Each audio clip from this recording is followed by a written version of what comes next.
Hola, en este video vamos a ver lo que son las máquinas de soporte vectorial. Vamos a introducir términos como márgenes, distancias, márgenes suaves, funciones de kernel y cómo estas pueden ser utilizadas para transformar los datos de una dimensión a otra. Nuestro ejemplo va a estar basado en lo que son las emociones. Entonces nuestro primer paso es definir qué es una emoción.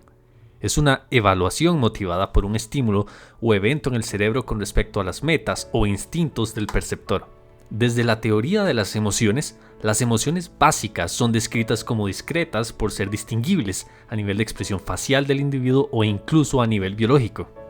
Por ejemplo, dos de estas emociones básicas pueden ser la tristeza o la felicidad. Entonces podemos formularnos un ejemplo.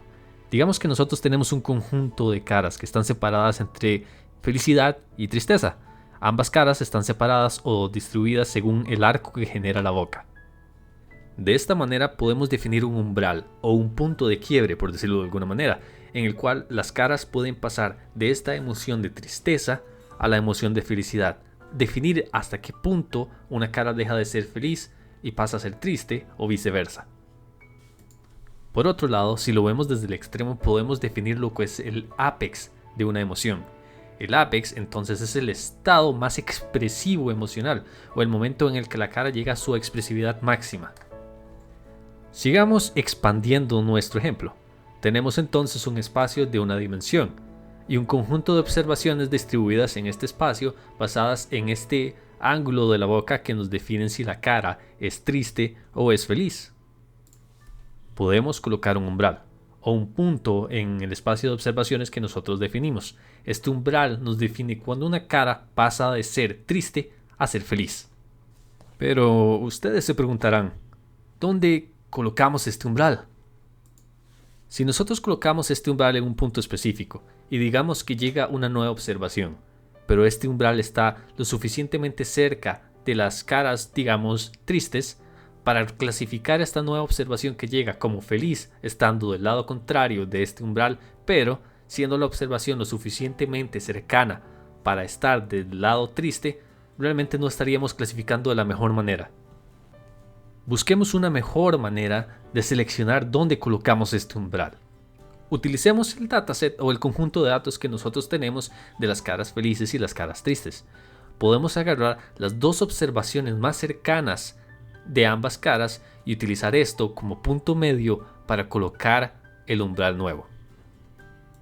Estas distancias que hay entre la observación y el umbral que definimos les llamamos márgenes. En otras palabras, la menor distancia que hay entre el umbral y las observaciones. Hay que tener en cuenta que si nosotros movemos este margen hacia un lado de nuestras caras, por ejemplo, de tristeza o hacia el lado de nuestras caras de felicidad, la distancia o este margen que hay para clasificar una cara o la otra van a ser menor o mayor según la posición de este umbral. Cuando nosotros colocamos este umbral de tal manera que la distancia entre ambas observaciones y el umbral es la máxima posible, nosotros tenemos lo que conocemos como Maximal Margin Classifier. ¿Cuál creen ustedes que es el problema de utilizar el Maximal Margin Classifier? Bueno, si tenemos observaciones que están lo suficientemente cercanas entre ellas, pero son de distintas clases, el margen de error que nosotros tenemos para clasificar una u otra emoción va a ser mucho más pequeño. En otras palabras, si el dataset contiene observaciones que están muy cercas unas de las otras, el margen de clasificación máximo se vuelve muy pequeño. Además de que las observaciones se empiezan a alejar mucho entre ellas. Por lo tanto, el Maximal Margin Classifier es muy sensible a las observaciones que tenemos. Si nuestras observaciones empiezan a separar mucho entre ellas por estar buscando el lugar perfecto donde nosotros podemos colocar este umbral separando las clases de la mejor manera posible, tal vez podamos pensar en clasificar erróneamente algunas de estas observaciones. Algunas veces es posible que clasificar ciertas observaciones de manera incorrecta nos puede ayudar a mejorar el resultado final. Entonces, a pesar de que esté mal clasificada por definición esta observación, puede tener más sentido clasificar erróneamente en algunos casos.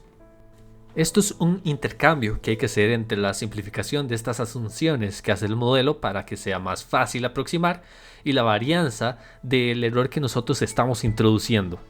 Si nosotros construimos un modelo como este y queremos presentar clasificaciones erróneas en nuestros márgenes, entonces los podemos llamar márgenes suaves o soft margins.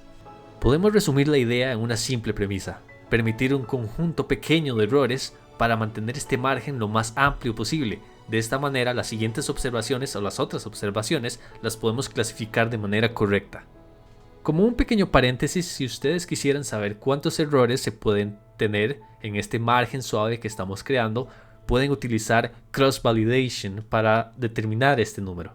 Continuando, si nosotros utilizamos estos márgenes suaves para la colocación del umbral de clasificación, nosotros entonces estamos utilizando lo que se conoce como Support Vector Classifier para clasificar nuestras observaciones. Perfecto.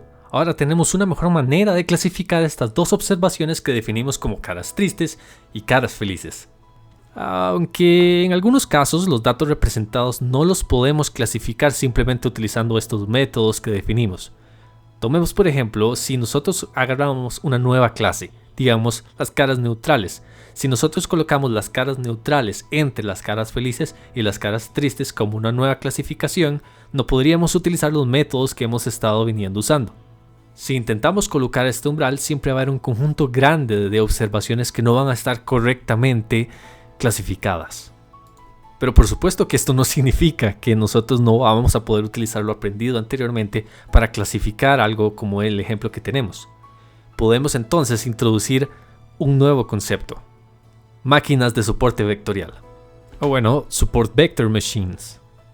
Podemos utilizar las máquinas de soporte vectorial para agregar una nueva medida a nuestros datos. Al agregar esta nueva medida estamos aumentando la dimensionalidad en la cual nuestros datos están representados.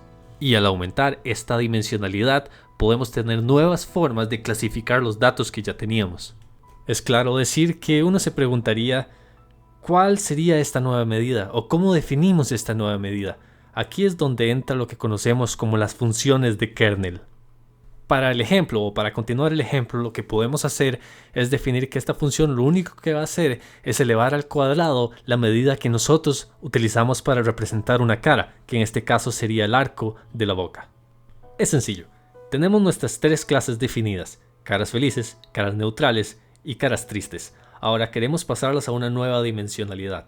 Pasamos a 2 dimensiones.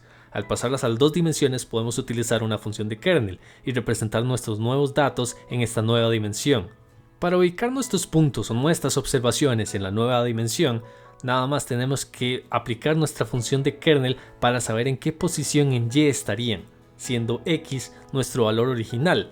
Y así, continuando con nuestro ejemplo, podemos agarrar cada una de nuestras observaciones y el valor original que tenía, que lo colocábamos en nuestra línea, en esta nueva dimensionalidad, y elevando ese valor al cuadrado, así obteniendo cuál va a ser su valor en Y colocando las observaciones en su nueva posición. Y pueden ir observando cómo podríamos colocar entonces un umbral. El umbral, ya que nuestra dimensión ha crecido, también tiene que acomodarse a esta nueva dimensión. De esta manera el umbral funcionaría como una línea y los márgenes suaves estarían acompañando esta línea. Lo mismo sucede si nuestras observaciones originalmente estuvieran en un campo de 2 dimensiones. La diferencia sería que la nueva medida de kernel me ayudaría a distribuir estas observaciones en un campo en 3 dimensiones. Estando en este campo 3D, nuestro umbral y nuestros márgenes suaves serían planos. Viéndolo técnicamente, estos subespacios creados se llaman hiperplanos. Para finalizar esta parte, cabe recalcar que estas funciones matemáticas que definimos como funciones de kernel nos ayudan a transformar los datos a una forma requerida para la nueva dimensionalidad. La vista no es la única que hay muchas otras opciones que se pueden utilizar, como por ejemplo las funciones lineales, no lineales, polinomiales, radiales o inclusive la función sigmoid. Resumiendo entonces, podemos utilizar las máquinas de soporte vectorial con ayuda de una definición de una función de kernel para transformar nuestros datos, pasarlos a una nueva dimensión y definir un umbral, el cual podemos utilizar en conjunto con márgenes suaves para permitir ciertos errores y clasificar estas observaciones que tenemos de la manera más efectiva. Sería más interesante si nosotros aplicamos estos nuevos conocimientos a un ejemplo real. podemos utilizar lo que se conoce como computación afectiva, o podemos introducir el término de computación afectiva. Esta es la disciplina que estudia cómo crear máquinas que puedan reconocer, interpretar y responder apropiadamente a emociones humanas. La computación afectiva está involucrada en muchas áreas, desde la robótica hasta inclusive los videojuegos. Podemos tener como ejemplo una aplicación, y esta aplicación utiliza la cámara web para detectar cuáles son las emociones que presenta la persona y adaptar las funcionalidades o los colores, inclusive la música que está reproduciendo basada en las emociones que presenta la persona. Y podemos utilizar lo aprendido para crear un sistema o una aplicación que nos ayude a clasificar las emociones del usuario basadas en la expresividad que muestran las imágenes captadas por la cámara web. Iremos paso por paso para ver cómo podemos utilizar las máquinas de soporte vectorial para reconocer emociones. Para iniciar necesitamos un dataset. Entre los diferentes datasets que hay podemos encontrar el de Amsterdam, el CK Plus o el FERC 13. Estos datasets están conformados por un conjunto de imágenes que presentan caras. Estas caras están clasificadas por las emociones que presentan en los cuadros. Teniendo el dataset ya configurado, podemos definir primero cuáles van a ser las emociones a clasificar. Para este ejemplo utilizamos disgusto, felicidad, neutralidad y sorpresa.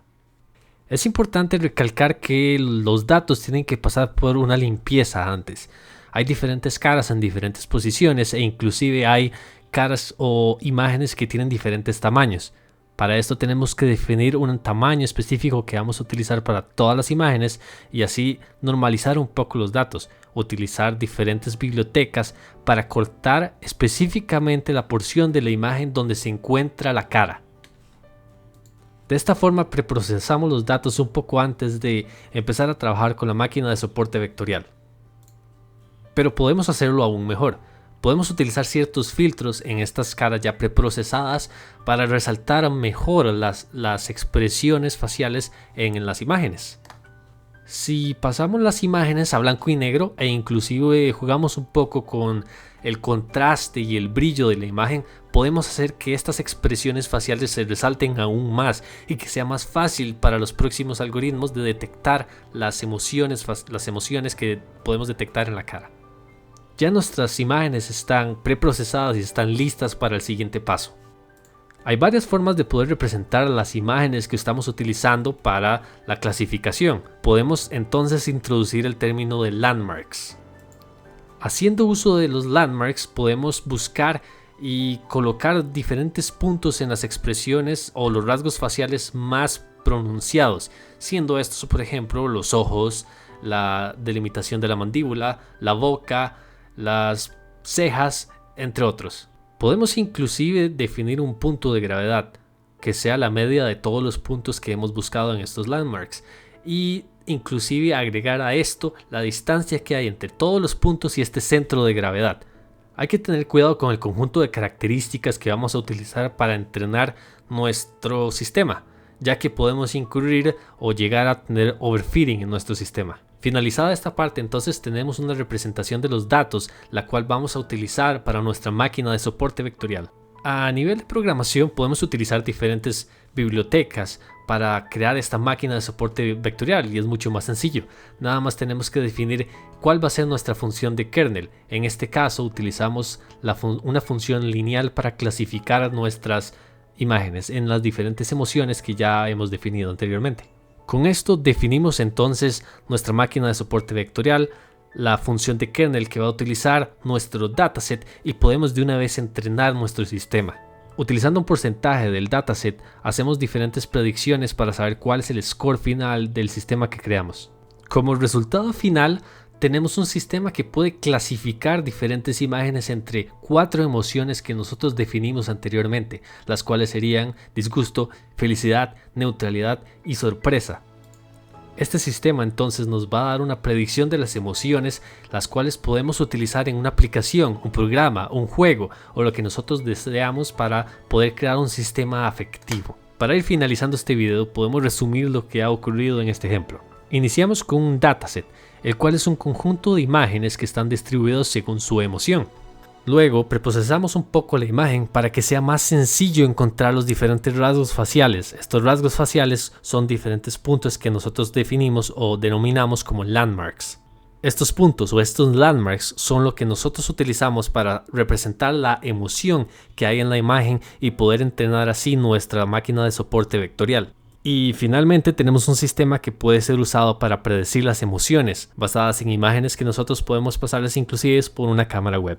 Y así, crear un sistema afectivo basado en máquinas de soporte vectorial. En este video definimos lo que es una máquina de soporte vectorial, vimos los diferentes conceptos que hay alrededor de estas y definimos inclusive un ejemplo y ver cuál podría ser una aplicación real de las máquinas de soporte vectorial. Espero que les haya sido de utilidad y muchas gracias por ver y así.